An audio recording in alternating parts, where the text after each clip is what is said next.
Straight away from the beginning, there is a use of conventions from real media products, and there is use of the BBC News archive footage from the London riots in 2011. It then goes into some aerial footage from a rave combined with more London riots.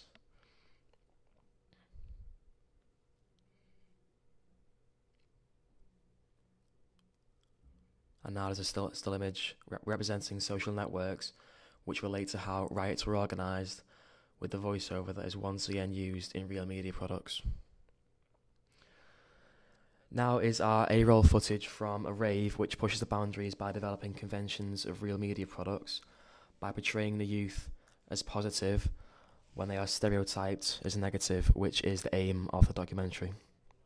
It makes the youth seem more independent, and the narrator explains how self-organised youth can be by showing this rave footage.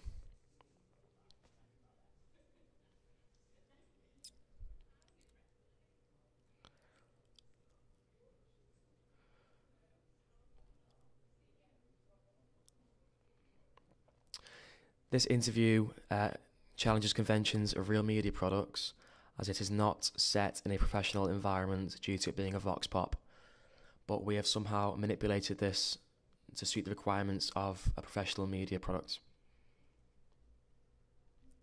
And this is a still footage with a pan down of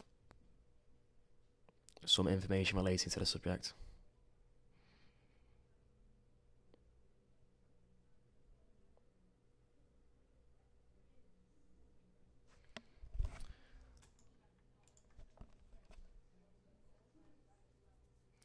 This is an interview with a counsellor of college, and we have broken the rule of thirds due to poor camera work, but once again we have manipulated this to make it look as professional as possible, along with the mise-en-scène of the college council poster in the background in the college corridor.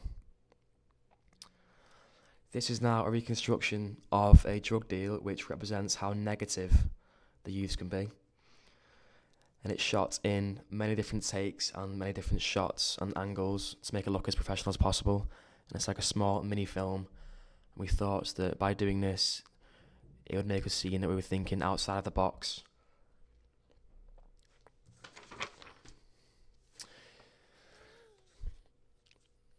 By doing this, we have stuck to the modern conventions, and we have included statistics on drug use and drug prices of today on the street, which gives the audience a general idea of what it's like to be a youth and how complicated things can be.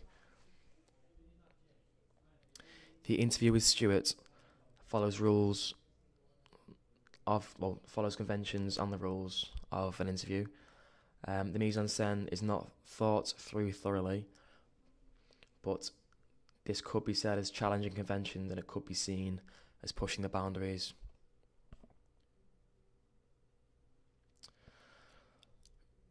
In this interview, we have used Stu's voice to to go over the footage of students, because it kind of relates to what he's talking about and gives the audience a general image of what student life is like.